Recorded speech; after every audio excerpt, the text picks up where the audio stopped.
Hi, hello, good morning every one. எல்லாருக்கும் இனிய காலை வணக்கம். அட் த சேம் டைம் நம்ம வீட்டில் உள்ள டீனேஜ் பாய்ஸ் அண்ட் கேர்ள்ஸ் இன்னும் கொஞ்சம் இந்த காலத்தில் காதலுக்கு வயசெல்லாம் இல்லை. ஸோ எல்லாரும் நாளைக்கு February 14th வேலண்டைன்ஸ் டேக்கு என்ன சர்ப்ரைஸ் பண்ணலாம் அப்படின்னு ஒரே குழப்படியாக இருப்பாங்கல்ல. லவ் ட்ரூவா இல்லை அது பொய்யான்னு தெரியாது, பட் என்ன gift கொடுக்கணுன்றதுக்கு பயங்கரமாக யோசிச்சுட்டு இருப்பாங்க. இப்போ உங்களுக்கு புரிஞ்சிருக்கோம் மர்சிமா என்ன டாப்பிக்கை பற்றி பேச போகிறோம். இந்த காலத்தோடைய காதல் வந்து உண்மையா இல்லை ட்ரெண்டிங்காக அப்படி பண்ணுறாங்களான்றதை பற்றி தான் பேச போகிறோம். இந்த காலத்தில் காதல்லாம் எப்படி இருக்குன்னா, ஒரு டிபி மாத்திர வேகத்தில் ஆரம்பித்து ஒரு லாஸ்ட் சீன் அப்படின்ற ஒரு காரணத்தில் முடிஞ்சு போயிடுது. கரெக்ட் தானே? ஒரு காலத்தில் காதலுக்காக நம்மலாம் காத்திருந்தோம். எப்போ ஒரு லவ் வரும், நம்ம ஃபேமிலியில் அக்செப்ட் பண்ணுவாங்களா, நம்ம பிரிஞ்சிடக்கூடாது அப்படிலாம் சொல்லி எவ்வளோ எமோஷ்னலாக இருப்போம். இப்போ ஒரு ரிப்ளை லேட்டாக வந்தாலே டவுட் ஆரம்பிச்சிருதுங்க.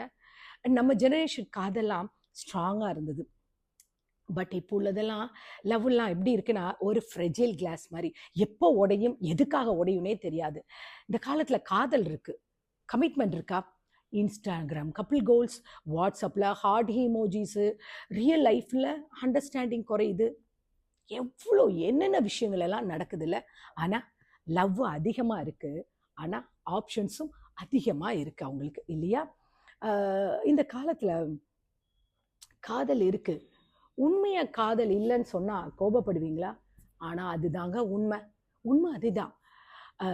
அப்போல்லாம் ஒரு காதல் நடக்குது, இல்லை ஒரு காதலில் பிரிவு வருது, ஓகேன்ட்டு அந்த வழிகள் இருக்கும், பட் நம்ம அதை தாண்டி போயிடுவோம். ஆனால் இப்போ உள்ள ஜெனரேஷன்லாம் எப்படி தெரியுமா இருக்குது? காதல் இருக்குது, அது எப்படி தெரியுமா? 3 மாதம் பேசும்பொழுது செம்ம லவ் ஆகி ஃபார் எவர் அப்படின்ட்டுருவாங்க. 6 மாதம் கழிச்சு வி நீட் ஸ்பேஸ் அப்படின்னு சொல்லி பிரிஞ்சிடுறாங்க. இது காதலா, இல்லை இதுக்கு வேற ஏதாவது பேர், ஆறு லோன்லினஸ்க்கு டெம்பரவரி சொல்யூஷனானு சத்தியமாக புரிஞ்சுக்க முடியல. இன்ஸ்டாகிராமில் கப்பிள்ஸ் கோல்ஸ் போட்டால் தான் காலா, இல்லை ஸ்டேட்டஸில் பேர் வச்சாதான் சீரியஸ் லவ்வா? ஆஃப்லைனில் ஃபைட்டு, ஆன்லைனில் பெஸ்ட் பார்ட்னர் இந்த வேர்ல்டுன்னு ஒரு போஸ்ட் போடுறோம். கரெக்ட் தானே? நம்ம ஜெனரேஷன் காதல்லாம் நல்லதா, இல்லை இப்போ இருக்கிற ஜெனரேஷனோட காதல் பெருசான்னு கேட்டிங்கன்னா, அவங்களோட பெர்ஃபார்மன்ஸ்க்கு பெருசான்னு புரிஞ்சிக்க முடியல. நான் அந்த டிபேட்டுக்கு வரவும் இல்லை. இப்போ உள்ள காதல்லாம் ஆனால் கமிட்மெண்ட்டில் தான் இருக்குது. ஏன்னா ஐ லவ் யூ சொல்கிறது ரொம்ப ஈஸி, ஆனால் இப்போ நான் உன் கூட இருப்பேன்னு ப்ரூவ் பண்ணுறது தான் ரொம்ப கஷ்டமாக இருக்குது. லவ் அதிகமாக இருக்குது, ஆனால் எஃபர்ட் இருக்கா? இப்போது காதலை வந்து 2 பேருக்குள்ளே மட்டும்தான் இருக்கா, இல்லை ஃபாலோவர்ஸ்க்காக, இல்லை சோஷியல் மீடியா கன்சர்னுக்காக இருக்கா? லவ்வில் வேலிடேஷன் வந்து ஆன்லைனில் தான் இருக்குது. இந்த காலத்தில் ரிலேஷன்ஷிப் எல்லாமே ப்ரைவேட்டே கிடையாது, பப்ளிக்கில் தான் இருக்குது. ஆனிவர்சரினா ஃபஸ்ட்டு போஸ்ட் வந்து எல்லா சோஷியல் மீடியாலையும் போட்டுடுறோம். ஃபைட் ஆனாலும் சரி உடனே ஸ்டோரி போடுறது, இல்லை அதை டெலீட் பண்ணுறது, இல்லை அந்த ஆப்போசிட் பார்ட்டியை வந்து இரிட்டேட் பண்ணுறதுக்கு ஏதாவது ஒரு போஸ்ட் போட்டுரும், இல்லையா? கப்பிள் கோல்ஸ் காட்டுறதுக்காகவே சிலர் வந்து என்ன பண்ணுறாங்கன்னா, ரிலேஷன்ஷிப்பை மெயின்டைன் பண்ணுறாங்க. லைக் கவுண்ட் அதிகமாக இருந்தால் ஹாப்பி, அதே கம்மியாச்சுன்னா என்னவா இருக்கும் அப்படின்னு சொல்லி சேட் ஆயிடும். ஆனால் ரியல் லைஃப்பில் அண்டர்ஸ்டாண்டிங் குறையுது தானே? அது யாருக்காவது புரியுதா? காதல் பண்ணுறதுக்கு பதிலாக என்ன பண்ணுறாங்கன்னா, காதல் இருக்கா இல்லையான்னு ப்ரூவ் பண்ணுற நிலைமைக்கு வந்துடுச்சு. ஆன்லைன் அப்ரூவல் இல்லாமல் இப்போல்லாம் காதல் ஸ்ட்ராங்காக இருக்க முடியுதா? ரொம்ப கஷ்டங்க. ஒரு லாஸ்ட் சீன் ரிலேஷன்ஷிப்பால் டேமேஜ் ஆகிருக்கு தெரியுமா? ஒரு மெசேஜ், அதுக்கு ரிப்ளை இல்லை. ஸோ அடுத்த 5 நிமிஷம் வந்துச்சு ஒரு இமேஜினேஷன் ஸ்டார்ட் ஆகும். யார்கிட்ட பேசுகிறான், என்ன பேசுகிறான், ஆன்லைனில் தானே இருக்கா, ஏன் பதில் அனுப்பலை, யார்கிட்ட ரிப்ளை பண்ணலன்னு சொல்லிட்டு திருப்பி நம்ம இரிட்டாகி திருப்பி நம்ம ஸ்டேட்டஸ் போடுறோம். அதுக்கும் ரெஸ்பாண்ட் இல்லைன்னா உடனே என்ன பண்ணுறோம்? கோபம் வருது, பிளாக் பண்ணுறோம். சோஷியல் மீடியா வந்துட்டு டிரான்ஸ்பரன்சின்னு சொல்கிறது என்னென்னா, ட்ரஸ்ட்டை பில்ட் பண்ணுறது. அது மூலமாக உங்களுக்கு ஒரு கதை சொல்லட்டுமா? ஆக்சுவலி இது கதையில் உண்மையான விஷயம். அருண் நித்யான் 2 பேரும் 3 வருஷமாக ரொம்ப லவ் பண்ணிட்டு இருந்தாங்க, காலேஜ் லவ். ஒரு நாளைக்கு நைட்டு 10 மணிக்கு என்ன பண்ணா, நித்யா நான் வீட்டுக்கு வந்துட்டேன்னு 10 மணிக்கு ஒரு மெசேஜ் அனுப்புகிறான். ரீச்டு வந்து 10:45க்கு 45க்கு வருது. 10:47க்கு லாஸ்ட் சீன் 10:45க்கு முடியுது. ரிப்ளையில் 5 நிமிஷம் வெயிட் பண்ணுறா, 10 நிமிஷம் வெயிட் பண்ணுறா. அதுக்கப்புறம் அவன் மனசுக்குள்ள 1000 கேள்விகள். யாருக்கூட ஆன்லைனில் தெரியுது, ஆனால் நம்ம கிட்ட உள்ள இன்ட்ரெஸ்ட் குறைஞ்சிச்சோ, யார்கிட்ட சாட் பண்ணுறான்னு ஒரு குழப்பம். நைட் எல்லாம் தூங்கலை. அவள் ஒரு டிசிஷன் எடுத்து அவள் அதுக்கு ஒரு ஜட்ஜ்மெண்ட் கொடுத்தா. ஒரு சின்ன விஷயம்தான். அருண் எவ்வளவோ எக்ஸ்பிளனேஷன் கொடுத்தான். ஆனால் இந்த சொல்கிறாரு, இப்படி நடந்துருச்சு, நான் சார்ஜ் போட்டேன், கட்டன் ஃபோன் இதாகிடுச்சுன்னா அது அசதியில் தூங்கிட்டேன். பட் அவள் எதுவுமே இல்லை. அவள் ஆல்ரெடி ஒரு மைண்ட் செட்டுக்கு வந்து ஒரு டிசிஷன் எடுத்து வச்சிட்டா. டேமேஜ் ஆல்ரெடி ஆயிடுச்சு. லாஸ்ட் சி ஒரு ப்ளூ டிக்கு, ஒரு இமேஜினேஷன். 3 வருஷத்தோட காதல் ட்ரஸ்ட் வந்து முடிஞ்சு பிரேக்கப் ஆயிடுச்சு. இந்த காலத்து பிரச்சனை காதல் இல்லை, இந்த டெக்னாலஜி. மெசேஜ் அனுப்புகிறோம் பார்த்தீங்களா, இதுதான் பிரச்சனையே. இதுக்கு நம்மளே ஒரு மீனிங் உருவாக்கிக்கிறோம். எப்படி சொல்கிறதுனா, இந்த காலத்தில் காதல் குறையுது. என்னதான் டூ மெனி சாய்ஸஸ் இருக்குது, அதுதான் ரொம்ப பெரிய பிரச்சனையாக இருக்குது காதல் குறையிறதுக்கு. முன்னாடியெல்லாம் வந்துட்டு ஒருத்தவங்களை நம்ம சூஸ் பண்ணோன்னா அவங்கள புரிஞ்சுக்கிறதுக்கு முயற்சி பண்ணுவோம், கொஞ்சம் நேரம் எடுத்துப்போம். இப்போ அப்படியெல்லாம் இல்லைங்க. ஒரு ஸ்மால் மிஸ் அண்டர்ஸ்டாண்டிங் வந்தாலே உடனே என்னது மேபி இன்னும் அடுத்து உடனே என்ன சொல்லனா, maybe some one better is waiting அப்படின்னு நம்ம மைண்ட் சொல்லுது இல்லையா. டேட்டிங் ஆப்பு, சோஷியல் ஆப்பு, அப்புறம் வந்து நிறையா ஆல்வேஸ் நெக்ஸ்ட் ஆப் தான் வந்துட்டு, நெக்ஸ்ட் ஆப்ஷன் தான் நமக்கு விசிபிளாக வருது. இப்போ ஃபிக்ஸ் பண்ணுறதுக்கு பதிலாக நம்ம என்ன பண்ணுறோம், ரீப்ளேஸ் பண்ணுற கல்ச்சரை இந்த ஜெனரேஷனில் அதிகமாக வந்துடுச்சு. சான்ஸ் அதிகமாக இருந்தாலும் வேல்யூ வந்து குறைஞ்சு போயிடுது இல்லை, கரெக்ட் தானே. கமிட்மெண்ட்டுக்கும் பிக்கெஸ்ட் எனிமே என்ன தெரியுமா, FOMO, அதாவது fear of missing out in love. அதுதான் FOMO. ஒரு ரிலேஷன்ஷிப் இருக்கும்போது கூட இன்னும் நான் ஒரு பெட்டர் சாய்ஸ் பார்த்துருக்கலாமோ அப்படின்னு மனசுக்குள்ள ஒரு டவுட் வருதுல்ல, அது லவ் ப்ராப்ளம் கிடையாது, அது கிளாரிட்டி ப்ராப்ளம். நம்ம இப்போ உள்ள ஜெனரேஷனில் நிறைய பார்க்குறோம். என்னென்னா, நிறைய பேருக்கு கிளாரிட்டியே இல்லை. அவங்களுடைய லைஃப்பை சூஸ் பண்ணுற அளவுக்கு ஒரு மெச்சூரிட்டி வர மாட்டேங்குது. நம்ம சொன்னால் நீ எல்லாம் ஓல்டு ஜெனரேஷன், உங்கள் வேலையை பாருன்னு நம்ம வாயை மூடிடுறாங்க. கமிட்மெண்ட்னா என்ன, ஆப்ஷன் இல்லாத ஒரு ஸ்டேபிளான ஒரு ரிலேஷன்ஷிப் இல்லையா. ஆனால் இப்போ என்ன பண்ணுறாங்க, ஜெனரேஷன் லவ் பண்ணுறாங்க, ஆனால் ஃபுல்லாக அவங்களுடைய லவ்வை இன்வெஸ்ட் பண்ணுறாங்களா, கிடையாது. அவங்களுக்குள்ள தயக்கம், அவங்களுடைய முழுமையாக காட்டுறதுக்கு பயப்படுறாங்க. ஏன்னா லவ் இருக்கான்றதே சர்ச் பண்ணி அவங்களுடைய ஸ்டேட்டஸில் தான் பார்க்குறாங்க. இந்த காலத்தில் காதலில் பிரச்சனை கிடையாது, ரொம்ப அதிகமாக என்ன இருக்குது, ஈகோ, விட்டு கொடுத்து போகிற மனப்பான்மையே இல்லை. ஏன்னா ஒரு மாடர்ன் ரிலேஷன்ஷிப்பில் என்ன ஆகுதுன்னா, ஒரு சின்ன ஒரு ஃபைட்டு தான், நான் தப்பு பண்ணேன்னு சொல்ல மாட்டேன், நீ சாரி சொல்லு, அங்கே லவ் குறைஞ்சு போயிடுது.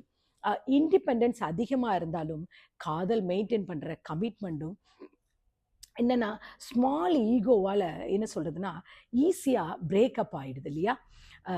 என்ன சொல்ல, நம்ம ஒரு வெளியில் கூப்பிட்றோம், ஒரு டைமுக்கு வர முடியல, அவங்க அந்த டைமுக்கு வர முடியல, பட் இவங்க இந்த ஒரு கேரக்டர் வெயிட் பண்ணுது, அந்த ஒரு கேரக்டர் வந்து ஒரு விளக்கம் சொல்லாமல், இல்லை அந்த கொடுக்குற விளக்கம் ஒருவேளை அக்செப்ட் பண்ண முடியாமல் இருக்கும்பொழுது ஒரு 3 மணி நேரம் சைலண்டாக இருக்காங்க, சண்டை போடுறாங்க, அதுக்கப்புறம் ஒன்றுமே ஆகுறாங்க, ஏதோ ஒரு மிஸ் அண்டர்ஸ்டாண்டிங் வருது, அப்புறம் யார் சாரி கேட்கணுன்ற ஒரு ஈகோ வந்துடுது. அந்த லவ்வில் வந்து ஒரு சின்ன வந்து ஒரு கீறல் வந்து அப்படியே அப்ஸ்டக்கிள் ஸ்டார்ட் ஆகி 2 பேரும் அப்படியே பிரிஞ்சுறாங்க. அப்போ அங்கே யார் வில்லனா இருக்கா, ஈகோ தானே. அதை புரிஞ்சுக்க முடியல. இந்த ஜெனரேஷனில் இண்டிபெண்டன்சி ரொம்ப அதிகமாக இருக்குது, பட் ரொம்ப நல்லா தான் இருக்குது. ஆனால் ரிலேஷன்ஷிப்பை பேலன்ஸ் பண்ணுறது எப்படின்னு தெரியல. ஆனால் ஃபினான்ஷியலி இண்டிபெண்ட்டாக இருக்காங்க, எமோஷ்னலாக ஸ்ட்ராங்காக இருக்காங்க, கரியரை ஃபோக்கஸ் பண்ணிக்கிறாங்க. ஒரு பக்கம் பார்த்தா, பாசிட்டிவாக பார்த்தா செல்ஃப் ரெஸ்பெக்ட் ரொம்ப அதிகமாக இருக்குது. அவங்க ரிலேஷன்ஷிப்பில் ஒரு ஃப்ரீடம் இருக்குது. என்ன சொல்ல, நெகட்டிவ்னு பார்த்தோன்னா ஸ்மால் மிஸ் அண்டர்ஸ்டாண்டிங்கு ஈஸியாக பிரேக்கப் ஆகிடுது.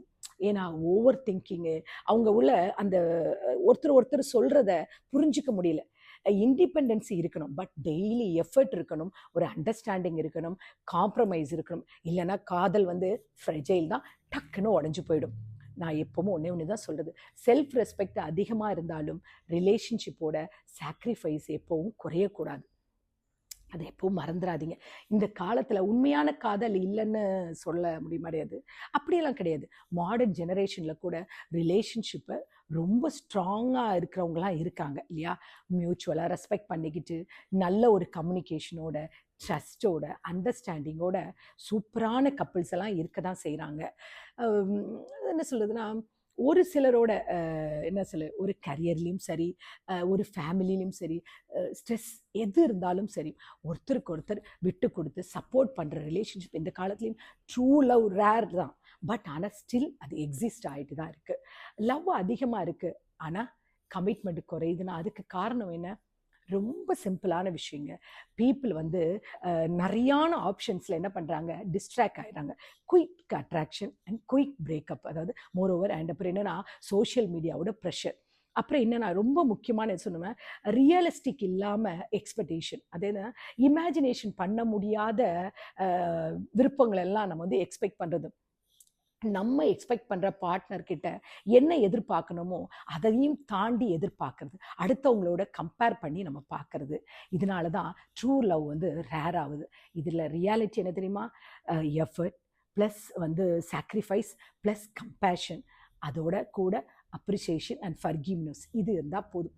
இது இப்போ உள்ள ஜெனரேஷனோட ட்ரூவானோட லவ்வை மெயின்டைன் பண்ணுறதுக்கு. நீங்கள் பிலீவ் பண்ணுறீங்களா இப்போவும் ட்ரூ லவ் இருக்குன்னு? ஆனால் ஒன்று தெரியுமா, என்ன சொன்னாலும் சரி, எவ்வளவு நெகட்டிவான விஷயங்கள் இந்த ஜெனரேஷனில் சொன்னாலும் இப்போ உள்ள ஜெனரேஷனில் நிறைய பாசிட்டிவான விஷயங்களும் இருக்குது. அதையும் நம்ம யோசிக்கிறோம். இப்போல்லாம் லவ் பண்ணுறவங்கள கப்புள்ஸ்குள்ள ஒரு ஃபீலிங்ஸை ஷேர் பண்ணுற அளவுக்கு ஒரு ஓப்பன் அப் மைண்ட் இருக்குது, ஒரு புரிதல் இருக்குது. ரெண்டாவது, ப்ராப்ளமை சைலண்டாக அடக்கி வச்சுக்காம ஒருத்தருக்கு ஒருத்தர் மனசை விட்டு பேசி டிஸ்கஸ் பண்ணுறாங்க. அதுக்கப்புறம் முக்கியமான விஷயம் என்ன தெரியுமா? ஜெண்டர் ஈக்குவாலிட்டி இருக்குது. ரெண்டு பக்கமும் ரெஸ்பெக்ட் பண்ணுறாங்க, அண்டர்ஸ்டாண்டிங் பண்ணுறாங்க. மென்டல் ஹெல்த் அவேர்னஸும் ரொம்ப அதிகமாக இருக்குது இல்லையா? ஒரு நெகட்டிவ் சொல்லிக்கிட்டே இருக்கக்கூடாதுல்ல, பாசிட்டிவ் விஷயம் இருக்கலாம். பட் ஆர்கியூமெண்ட்டுன்னு வந்தால் கூட இல்லை, ஒருத்தருக்கு ஒருத்தர் பிளேம் செய்யாமல் ரெண்டு பேரும் வந்து என்ன கலந்து பேசி ஒரு பிரிதல்னா கூட விட்டு கொடுத்து டீசெண்டாக பிரிஞ்சு போகிற விஷயங்களும் நடக்குது. என்கிட்ட நான் என்ன சொல்கிறேன்னா, modern love, mindful love. But இன்னும் ஸ்ட்ராங்காக ஹெல்த்தியாக இருக்கணும்னா ஒரு சில விஷயங்களை நம்ம வந்து என்ன சொல்கிறது, விட்டு கொடுத்து காம்ப்ரமைஸ் பண்ணி personal growth equal and important சொல்லி பார்ட்னரை என்கரேஜ் பண்ணி அவரை ஃபோக்கஸ் பண்ணி என்ன டிஸ்கரேஜான விஷயங்கள் வந்தாலும் சரி ரெஸ்பெக்ட் பண்ணிங்கன்னா சூப்பராக உங்கள் லவ் இருக்கும். பாசிட்டிவ் இம்பேக்ட் பண்ணும் மாடர்ன் லவ். பட் அது ப்ரெஷர் பண்ணுறதா இருக்கக்கூடாது. ஹெல்த்தி லவ்னா என்னன்னு தெரியுமா?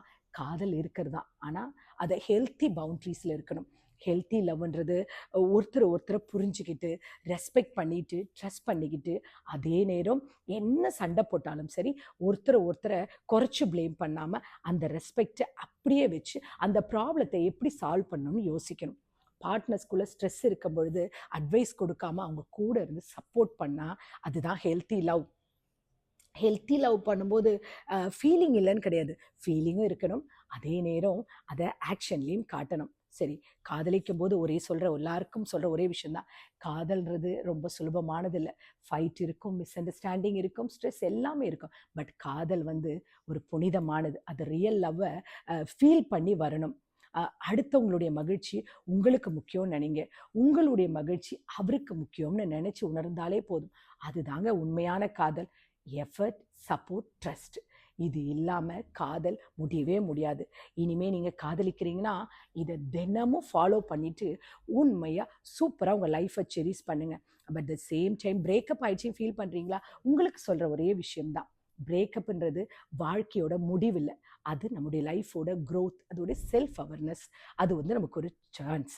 கவலைப்படாமல் செல்ஃப் லவ் ப்ராக்டிஸ் பண்ணுங்கள். டாக்ஸிக் ரிலேஷன்ஷிப்பை விட்டு வந்துட்டோன்னு சொல்லிட்டு சந்தோஷப்பட்டு ஃப்யூச்சர் எப்படி இருக்கணும்னு சொல்லி யோசிங்க.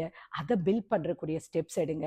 ஹார்ட் பிரேக் தான் நம்மளை ஸ்ட்ராங் ஆக்கி வாய்ஸ் ஆக்குது. பிரேக்கப்னு அழுதுகிட்டே இருந்தாலும் அதில் கற்றுக்கிட்ட பாடம் இருக்கு இல்லையா, அடுத்து நம்முடைய லைஃப்பை நெக்ஸ்ட் ஸ்டெப்புக்கு கொண்டு போகும். ஓகே, எனக்கு தெரிஞ்ச இந்த லவ் பற்றின விஷயங்களெல்லாம் சொல்லிட்டேன். ஸோ அதில் எது நல்லதோ கெட்டதோ அதை நீங்கள் எடுத்துக்கோங்க. நாளைக்கு ஹாப்பியாக வேலண்டைன்ஸ் டே கொண்டாடணும்னா அது கொண்டாடுறது ஒர்த்தா அப்படின்னு யோசிச்சுட்டு கொண்டாடுங்க. ஃபைட் வந்தாலும் மிஸ் அண்டர்ஸ்டாண்டிங் வந்தாலும் நீங்கள் எஃபர்ட்டோட பேஷன்ஸோட அண்டர்ஸ்டாண்டிங்கோடு இருந்தால் தான் அந்த லவ் உண்மையான லவ் ஜெயிக்கும். ஓகே தானே? இந்த நாள் உங்களுக்கு இனிய நாளாக இருக்கணும் நான் கடவுளை வேண்டிக்கிறேன். Take care, love you, by.